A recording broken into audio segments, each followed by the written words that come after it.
Welcome to the People Powered Community Podcast, where we dive into the inspiring stories of go-to-market professionals who have leveraged their skills to create strong and lasting connections within their community.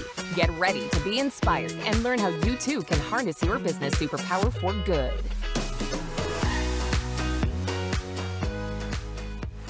In today's digital world, your headshots are your first impression. They're everywhere. It's on your LinkedIn, it's on your company website, your social media channels. So having a new up-to-date headshot is really important, but getting a new headshot is not so easy. This is why I used Secta Labs. You can upload pictures of yourself to Secta Labs on a Saturday, on the couch, in your pajamas, just like I did. And 2 hours later, you'll have about 200 professional quality headshots to choose from. That's why I decided to partner with Secta Labs. They make getting a new professional quality headshot as easy as click, upload, save. So click the link in the show notes below, check out their website, upload your photos, and enhance your professional image. And don't forget to tag me, Leslie Greenwood, and the People Powered Community Podcast when you post your new headshots on LinkedIn. And now let's jump into today's episode.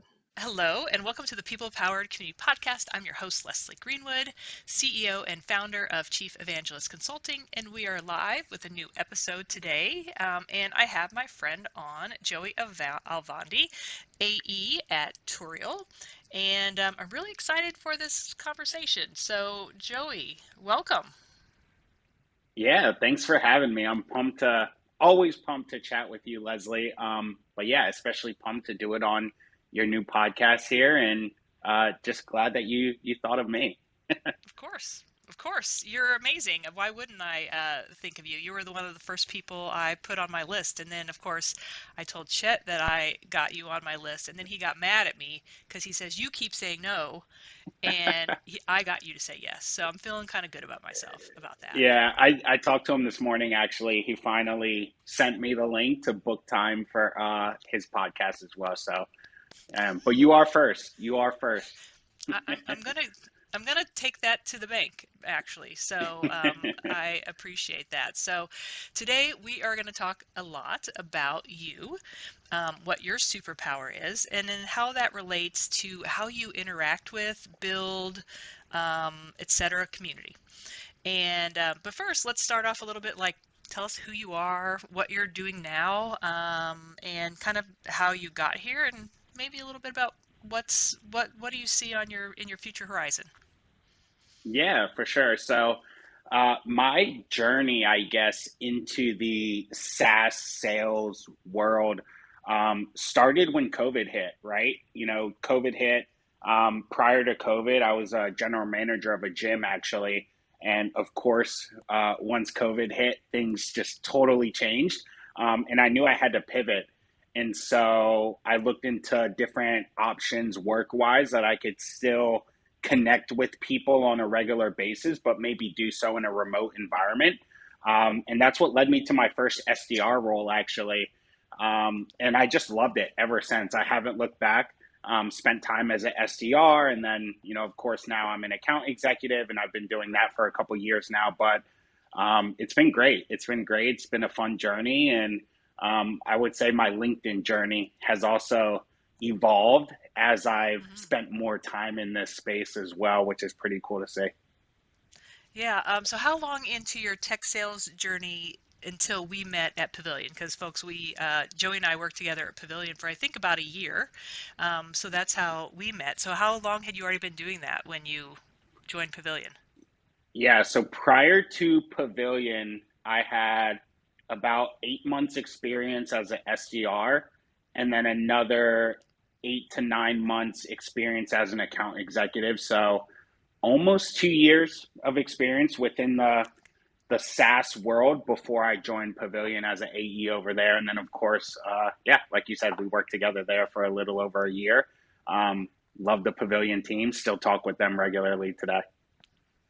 I know we're going to talk about what you think what your superpower is, but then I also have my opinion on one of your superpowers. Of course, seeing you in action, both live and your success at Pavilion, because you were, I think, the most successful AE that we had at some point, and so I've seen that in action, which is pretty cool. Yeah, it's been Pavilion was fun. I think it was a game changer for me in my career. Just working there, not only being able to help people with their own journey, right? As far as how they're growing and how they're building community and how Pavilion can play a part in that, but also I think the team that we had, people like LG specifically, right? I still talk to her on a regular basis. She was a great coach. She was a really good coach for me. And I learned so much there that I took into my current position now as an AE with Toriel. And that's what's helped me been successful here at Toriel. So yeah, just taking what I'm learning step by step throughout all of these interactions and relationships and continuing to grow. Yeah. When did you, I know you said your LinkedIn game has changed, and of course I've seen that too because you are uber popular on LinkedIn. So when did you start your like really doubling down on what you were doing on LinkedIn or start having a strategy? Yeah. So I would say it was after it was 2022, right? I remember Q1 2022, I over exceeded quota for Pavilion. Q2, I missed quota by like one deal. I finished like right around like 90, 95% of quota attainment. And I knew like this was back when like talks of a potential economic downturn started happening, right? Like right around Q3 of last year. And I was like, all right, like if I'm going to hit my number this quarter, I really need to try something different that I'm not already doing. And that's when I was like, I see a lot of people on LinkedIn and sellers in particular that are having a lot of success social selling and just starting to build relationships and how that can help them out in terms of, closing deals, right? And booking meetings. And I was like, you know what? Let me go all in and give it a try. So that really started at like, I think it was like July of 2022. So during Q3 is when I made the decision to just go all in on LinkedIn. And then that quarter, I had the best quarter ever in my entire sales career. I think I finished somewhere around like 125, 130% of quota.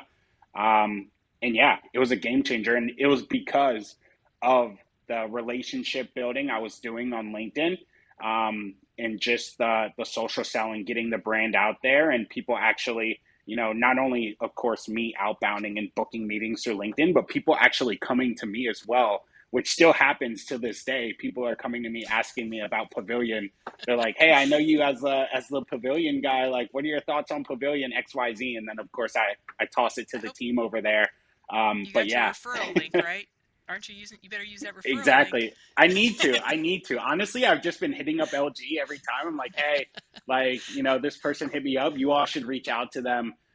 They would make a great, team package. So yeah. Oh, Just that's not even amazing. asking for Okay. anything in return. But yeah. No, but it's there.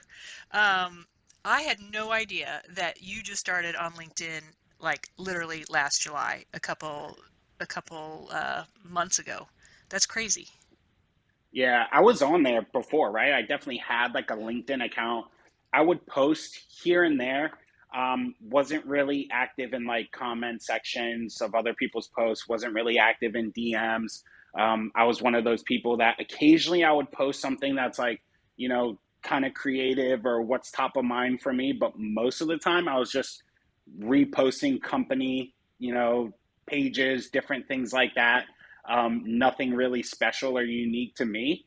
But yeah, it was really July that I was like, you know what? I'm going to go all in. I'm going to post consistently. I'm going to engage with other people. I'm going to start building relationships. And then that's where I've just seen the explosion or boom or growth or whatever you want to call it from there, which is pretty cool. That's amazing. That's amazing.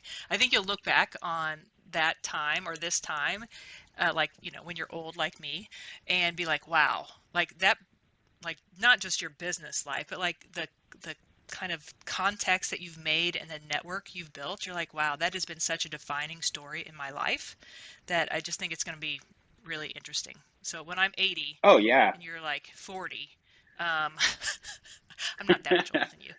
When I'm old in my you're not. rocking You're chair, I'm going not. to come back and ask you how that actually influenced the rest of your journey. So, well, I mean, let's it talk a little bit already about your, has, right? yeah. It already has influenced my journey, and I would say the trajectory of my career so far. And like, I wish I would have started doing it sooner in terms of building these relationships, networking, and specifically doing that in a virtual world through a platform like LinkedIn and other communities. So, yeah, wish I would have dove in sooner. So that's my advice to anyone out there who hasn't started doing that. Like, you need to start doing that yesterday because it's honestly a game changer. Yep, 100%. That's the way I've been talking to people about community. I mean, in general, building communities for your brand. You know, you're probably already a little bit behind, so let's start sooner than later because that's, you know, it's changing lives, Joey. It's changing lives. Well, Exactly. tell me about your superpower. Like I said, you told me what your superpower is, and I'm very interested to hear more about that. I have an idea of additional superpower that you have, but let me tell me about that and tell me kind of where it came from, because a superpower doesn't just show up one day. You know, somewhere in your life you've used that, experienced that, and it's built up to how you're using it today. So I'd love to hear more about that. Yeah, great question. Um, I would say my superpower is networking, but more specifically, being able to take my larger network and my larger circle, right, and break it down into sub circles and different sub networks. And I think I'm really good at categorizing these different, people that are within my network. So, for example, I have people within my network that are mentors, right, like Chet. I have people that are mentees that I'm trying to help out. I have other peers, other account executives that are, going through the hustle and the grind that I go through that I can just talk shop with. And then I have like potential prospects, right? Not saying like that's why I build relationships with people, but reality is a lot of the people I build relationships with, I can also sell to. And so I think I do a really good job of keeping these different categories. And I think it really stemmed from, I think it did come from childhood, actually, now that I never thought about it before. But as a child, right, I had a bunch of different friends. I was very active within my local community, right? I played different sports, and then I had like my friends within my neighborhood, and then I had like friends that I had at school. And I think that I was one of those kids that you could drop me into any environment, any circle, any friend group, and I would be able to fit right in. Right. And so I think I do that same thing with my professional network of people. You can drop me, at an event full of marketers or an event full of salespeople or an event full of CS people, and I would be able to fit right in and honestly feel comfortable having conversations with these different types of people. But yeah. That 100% dovetails into what I would say is one of your superpowers, is that, you know, when we were on the Pavilion Roadshow together, and your in-person networking is just so natural. I mean, yes, you were there as an AE. Your job was to sell and find prospects. It did not ever feel like that. It felt like you were making like 8,000 new friends, creating rapport, creating trust, and it was just like, I mean, I told you that in person, in front of your boss Yeah, at Toriel.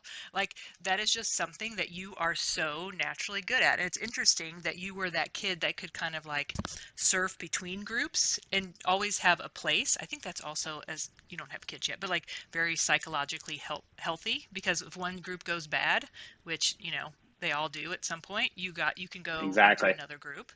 So that's Yeah, amazing. yeah. Like, especially when it comes to events, I think, you know, I'm not going to sugarcoat it, right? I'm in sales, I'm a seller. Of course, I'm always looking to prospect and potentially close business. But when I go to event, if I'm being 100% honest, like that seller mindset is not even the forefront of my mind. It's really about, let me just go here and have fun and build relationships and just have good conversations with people.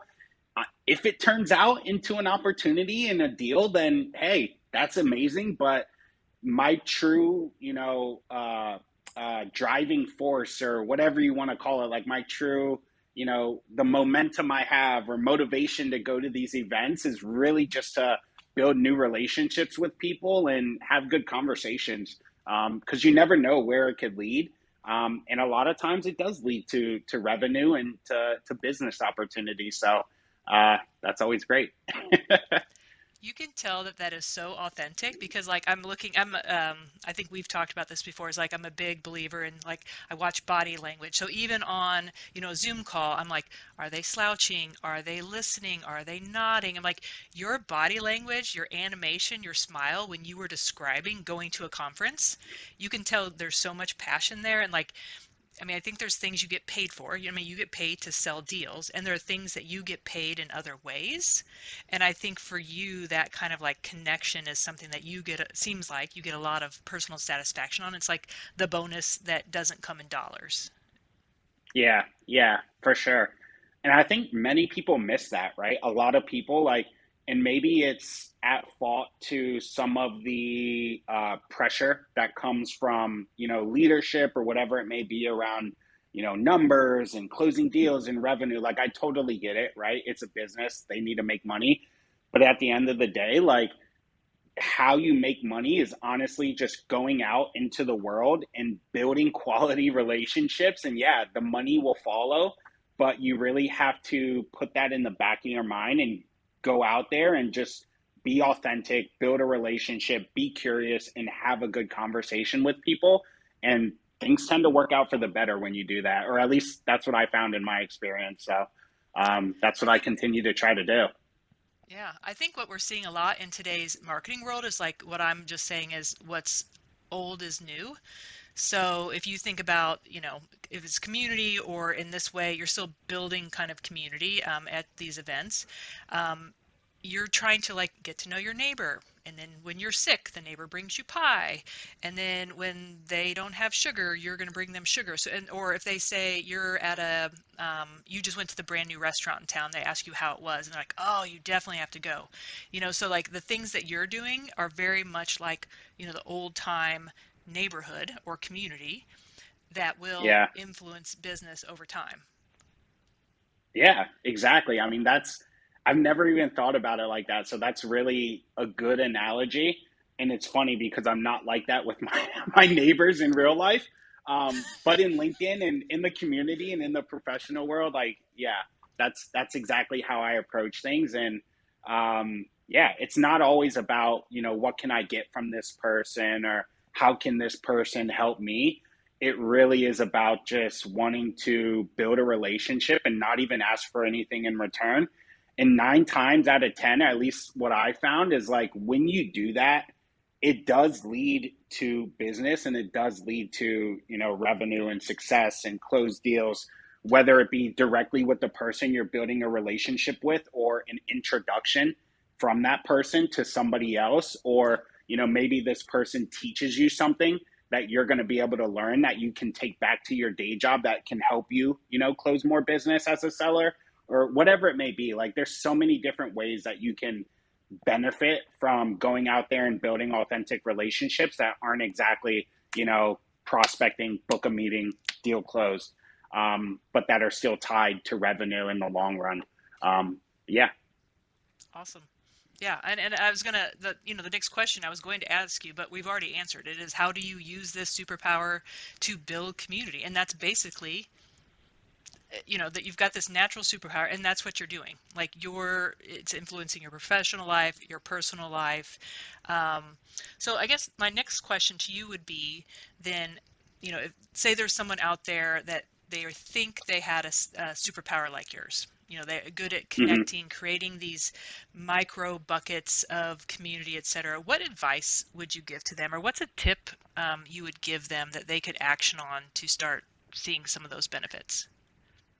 Yeah. I would say a piece of advice would be don't try to grow one of the buckets more than you're trying to grow the others, right? A lot of times, especially when talking to other individual contributors, they may put people in different buckets as well, but they're so focused on that potential prospect, potential buyer bucket that they forget to build relationships with other peers. They forget to build relationships with people that could mentor them. They forget to look back and give back to other people and be a mentor to other people. And I think like that's just a bad strategy, right? Because then, you know, like we talked about, like as a child, if one of those friend groups kind of turns out to fail, then you have those other friend groups. Like you don't want that to happen within your professional network as well. If you're only trying to build relationships with people that you're going to sell to, then you're going to struggle. Like there's not going to be any learning. There's not going to be any, you know, authentic connection there. Everything's going to be transactional, right? And so, yeah, like that would be one piece of advice is like, you know, fill those buckets equally and make sure that you're growing them all the same. That's amazing advice. And I'm going to add one little piece of advice is understanding that in those buckets, there are like super highways underneath and people are moving Oh around yeah, all the time. So someone that you're mentoring right now may end up being a prospect, may end up introducing you to their CRO, and the same thing. Then you create relationships with these prospect buckets, and they move into your friend bucket or into your mentor bucket, etc. So, yeah, I think that's exactly. another thing to kind of keep in mind that they're moving around all the Yeah, time. definitely. I mean, especially like within that friend bucket, mentor bucket, mentee bucket, like the way I see it, the people that I'm building relationships today in terms of my direct peers, other account executives, like these are going to be the future decision makers within the next couple years. And it's like those are people I want to have relationships with to benefit myself, to benefit my own career, but also I plan to be a decision maker someday and maybe I can benefit somebody else as well. But Sure. if that relationship starts now and then we grow throughout our careers together and we maintain that relationship, like that's only going to yield a positive experience. And I'm excited for that moment, to be honest. I can't wait. That's awesome. Well, Joey, this has been such a terrific episode, and I appreciate you taking the time to share your story and to record my podcast before Chats and really share your superpower. I think this is going to resonate with a lot of people out there, and I think not only individual contributors, but there are leaders and VPs and C-level people that aren't necessarily looking at community from this personal aspect. So I'm glad that we had a chance to build, to talk about the personal aspect of community. I appreciate you so much. Where can people find you? Yeah, so people can find me on LinkedIn. I'm sure whenever you post this, I'll be tagged in there. But Joey Alvandi.